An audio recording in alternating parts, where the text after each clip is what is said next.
بل یہاں پر میں 3 وظیفے ایسے بتاؤں گا انشاءاللہ جو ٹاپ آف دا لسٹ 3 وظائف ہیں مصیبت اور پریشانی میں تکلیف دور کرنے کے لیے، سنت وظائف آپ صلی اللہ علیہ وسلم کی طرف سے تعلیم فرمائے ہوئے۔ پہلا وظیفہ ہے یہ لا الہ الا انت سبحانک انی کنت من الظالمین کا۔ لا الہ الا انت سبحانک، نہیں ہے کوئی معبود سوائے تیرے اور تو تو پاک ہے اللہ، تو تو غلطی کر ہی نہیں سکتا۔ انی کنت من الظالمین، بے شک میں ہی خطا کار ہوں، میں ہی ظلم کرنے والا ہوں، میں ہی غلطی کرنے والا ہوں۔ جامعہ ترمذی میں انٹرنیشنل نمبر کے مطابق 3505، مشکات میں 2292 نمبر یہ حدیث ہے، اور قرآن حکیم میں تو ہم پڑھ چکے ہیں سورۃ الانبیاء آیت نمبر 87 اور 88 میں آپ صلی اللہ علیہ وسلم نے ارشاد فرمایا کہ یونس علیہ السلام نے مچھلی کے پیٹ میں اپنے رب کو ان الفاظ کے ساتھ پکارا تھا، لا الہ الا انت سبحانک انی کنت من الظالمین، اور پھر آپ صلی اللہ علیہ وسلم نے فرمایا کہ جو کوئی شخص اپنے کسی بھی معاملے میں کسی بھی پریشانی میں اس دعا کے ذریعے اللہ کی طرف متوجہ ہو، اللہ تعالیٰ اس کی دعا کو قبول فرما لیتا ہے۔ اور قرآن میں بھی آ گیا نا کذالک ننجی المؤمنین، اور کتنا بڑا فتویٰ آیا میرے بھائیوں سورہ صافات 143 144، فلولا انہ کان من المسبحین، اگر یونس ہمیں ان الفاظ میں ہماری تسبیح نہ کرتا للبث فی بطنہ الی یوم یبعثون، تو مچھلی کے پیٹ میں قیامت تک مچھلی کے پیٹ میں رہتا اگر اس طرح نہ ہمیں پکارتا، اس کی قبر مچھلی کا پیٹ بن جاتی۔ یعنی یہ اتنا عطاب، اور وہ دور ہو گیا اس دعا سے، بہت بڑے اسماء اعظم میں سے ہے۔ تو یہ بہترین دعا، بہترین وظیفہ، اسماء اعظم میں سے بہترین چیز، اور سب سے بڑھ کر جو میں نے بات کی کہ بہترین استغفار، اللہ سے توبہ مانگنے کا بہترین ذریعہ۔ آپ دیکھیں اللہ تعالیٰ کی کوالٹی کو کس طریقے سے انہوں نے اپنے لیے جو ہے وہ ذریعہ بنایا نجات کا۔ کہتے ہیں نا وہ کسی کے انسٹنکٹ پہ بات کرنا، کسی کی جبلت پہ، انہوں نے اللہ تبارک و تعالیٰ کی ایک خاص کوالٹی تھی جس کے ساتھ انہوں نے اللہ کی طرف دعا کی۔ وہ کیا؟ بڑی انٹلیکچوئل دعا ہے، لا الہ الا انت، اے اللہ تیرے سوا کوئی معبود نہیں ہے۔ یہ توحید کو پہلے نمبر پہ لے گئے۔ انت سبحانک، اے اللہ تو پاک ہے،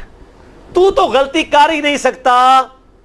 کیونکہ تو پاک ہے۔ انی کنت من الظالمین، میں تو انسان ہوں، میں تو غلطی کروں گا۔ اب جب اللہ تعالیٰ کو آپ اس طریقے سے کہیں گے اللہ تیرے کو تو غلطی نہیں ہوندی، میں تو بندہ آنا تو غلطی تو کراں گا، کیا زبردست انداز ہے اللہ کو پکارنے کا۔ اس پہ پھر نجات ہی ملنی تھی نا۔ اللہ تعالیٰ کی وہ کوالٹی انہوں نے ذکر کی ہے، اللہ میں تو بندہ ہوں نا تو غلطی کروں گا نا، تجھ سے تو غلطی نہیں ہونی، تو پاک ہے، غلطی تو میں نہیں کرنی ہے نا، تجھ سے تو ہو نہیں سکتی، جب میں کر بیٹھا ہوں تو معاف کر دینا۔ بہترین دعا ہے واللہ، بہترین استغفار ہے، اور صحیح بخاری اور مسلم کی متفق علیہ حدیث ہے، جب آپ تشہد میں بیٹھو تو درود شریف کے بعد جو اپنے رب سے چاہو مانگو، اس میں یہ دعا بھی آپ اپنے اوپر لازم کریں۔ یہ اسماء اعظم میں سے ہے، اپنی دعاؤں میں اس دعا کو کریں۔ دعا کی قبولیت کے لیے یہ آپ سمجھیں اللہ تعالیٰ کی طرف سے کیٹالسٹ ہے، جسے ہم وہ کیمسٹری میں کہتے ہیں کیٹالسٹ، کیمیکل ریئیکشن کو تیز کرنے والا، یہ کیٹالسٹ ہے۔ لا الہ الا انت سبحانک انی کنت من الظالمین۔ دوسرا وظیفہ وہ بھی جامعہ ترمذی میں انٹرنیشنل نمبر کے مطابق 3524 نمبر حدیث ہے، لیکن ترمذی کا طریق جو ہے وہ ضعیف ہے۔ یہ میں پہلے بتا دوں، امام ترمذی نے ساتھ لکھا ہے یہ روایت کمزور ہے، لیکن ضروری نہیں ہوتی کہ روایت اگر ترمذی میں کمزور ہے تو کہیں اور وہ روایت صحیح نہیں موجود ہے۔ اس کی صحیح سند المستدرک للحاکم میں انٹرنیشنل نمبر کے مطابق 1862 نمبر موجود ہے،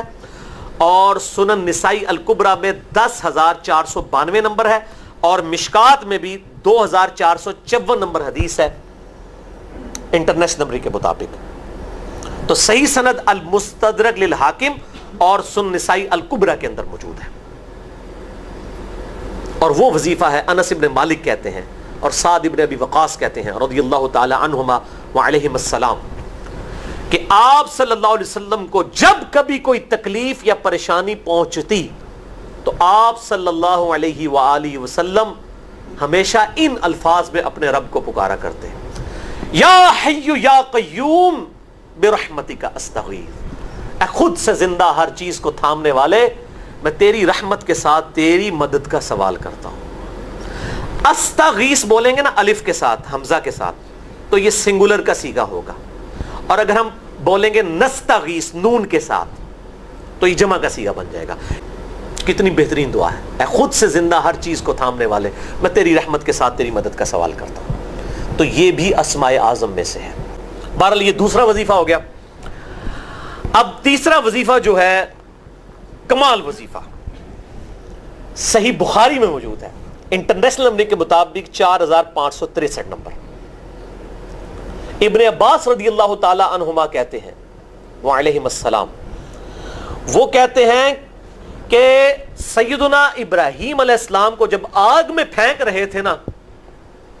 تو ابراہیم علیہ السلام نے اس وقت کہا تھا حسبنا اللہ ونعم الوکیل، ہم نے اللہ ہی پر بھروسہ کیا اور وہی بہتر کارساز ہے۔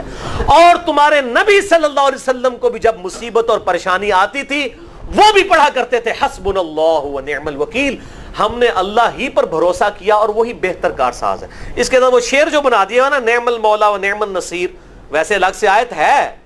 الگ سے آیت ہے، لیکن یہ شعر نہیں بنانا، بس اتنا ہی وظیفہ ہے، حسبنا اللہ و نعم الوکیل۔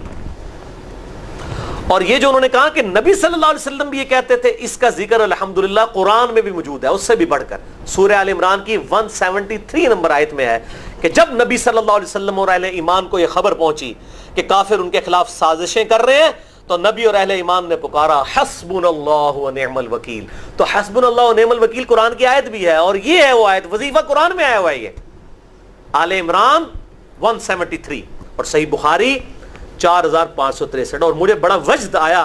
کہ ابراہیم علیہ السلام کو جب آگ میں پھینکنے لگے تھے، انہوں نے اس وقت اللہ کو ان الفاظ کے ساتھ پکارا حسبنا اللہ و نعم الوکیل۔ اچھا، یہ جتنے بھی وظیفے ہیں نا میرے بھائیوں، ان کا فائدہ اسی وقت ہے جب آپ کو ترجمہ بھی ان کا آتا ہوگا، ورنہ آپ روزانہ جتنی مرضی تسبیح کھینچتے رہے کوئی فرق نہیں پڑے گا۔ اس لیے میرا ایک پرسنل مشورہ ہے کہ جب بھی یہ وظیفے پڑھیں نا آپ،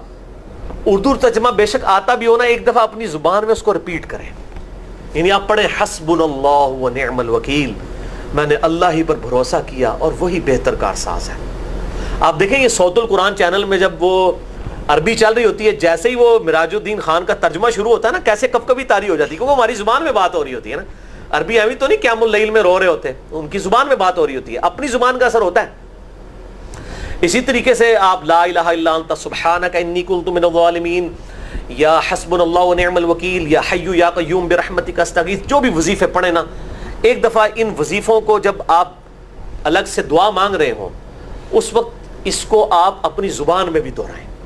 اور اس کے لیے کوئی تسبیح نہیں کھینچنے کی ضرورت کہ آپ نے اتنے 100 دفعہ پڑھنا ہے، تسبیح تو ویسے ٹھیک ہے، وہ آپ استعمال کر سکتے ہیں، لیکن آپ چلتے پھرتے اٹھتے بیٹھتے ہر وقت جس حالت میں بھی، اور صحیح مسلم میں حدیث ہے کہ یہ جو وظائف ہیں ان کے لیے تو کوئی وضو بھی کیا، غسل بھی پروٹوکول نہیں ہے۔ اب عائشہ کہتی ہیں نبی صلی اللہ علیہ وسلم حالت جنابت میں بھی اللہ کو یاد کر لیا کرتے تھے، صحیح مسلم میں حدیث موجود ہے، جنابت والے چیپٹر میں ہر حال میں اللہ کو یاد کرتے تھے۔ اور جو قرآن میں بھی دعائیں یا اذکار آئی ہیں نا، جب آپ حالت جنابت میں بھی اس کو کریں گے نا، تو اس پہ قرآن کا حکم نہیں لگے گا۔ تو جامعہ ترمذی اور ابو داؤد میں جو حدیث ہے کہ حضرت علی کہتے ہیں نبی صلی اللہ علیہ وسلم کو حالت جنابت کے علاوہ کوئی اور حالت قرآن پڑھنے سے مانے نہیں ہوتی تھی، تو اس سے مراد قرآن کی تلاوت ہے۔ اگر قرآن کی دعائیں جیسے ہیں بسم اللہ الرحمن الرحیم، یہ بھی تو قرآن ہے، سبحان اللہ بھی تو قرآن ہے، الحمدللہ بھی تو، یہ اذکار جو ہے نا، جب آپ اذکار کی نیت سے پڑھ رہے ہوں گے پھر یہ قرآن نہیں شمار ہوں گے، ذکر شمار ہوں گے، اور اس کے لیے نہ وضو پروٹوکول ہے اور نہ غسل کا ہونا ضروری ہے، ہر حال میں اللہ کو یاد کر۔